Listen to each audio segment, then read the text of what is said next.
يا أيها المزمل قم الليل إلا قليلا نصفه أو انقص منه قليلا أو زد عليه ورتل القرآن ترتيلا إنا سنلقي عليك قولا ثقيلا إن ناشئة الليل أشد وطئا وأقوم قيلا إن لك في النهار سبحا طويلا واذكر اسم ربك وتبتل إليه تبتيلا رب المشرق والمغرب لا إله إلا هو فاتخذه وكيلا واصبر على ما يقولون واهجرهم هجرا جميلا وذرني والمكذبين أولي النعمة ومهلهم قليلا إن لدينا أنكالا وجحيما وطعاما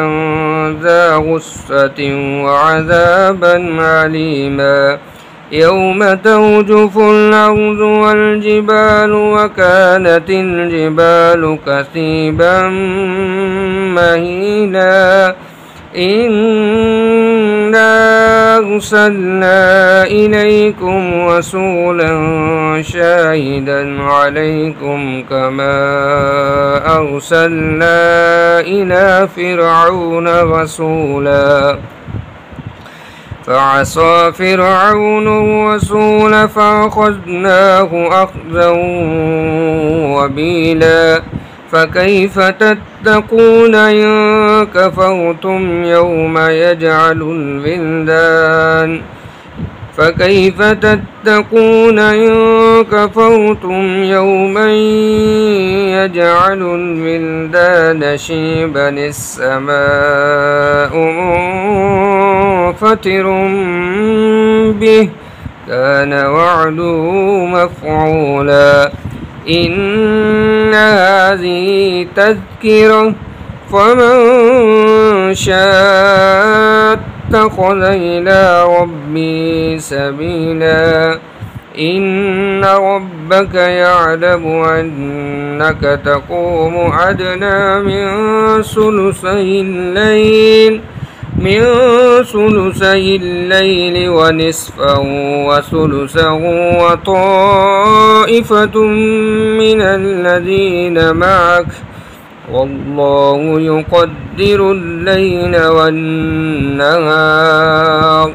علم أن لن تحصوه فتاب عليكم فاقرؤوا ما تيسر من القرآن علم أن سيكون منكم مرضى وآخرون يضربون في الأرض يبتغون من فضل الله وآخرون يقاتلون في سبيل الله فاقرؤوا ما تيسر منه وأقيموا الصلاة وآتوا الزكاة وأقرضوا الله قرضا حسنا وما تقدموا لأنفسكم من خير تجدوه عند الله هو خيرا وأعظم أجرا واستغفروا الله إن الله غفور رحيم.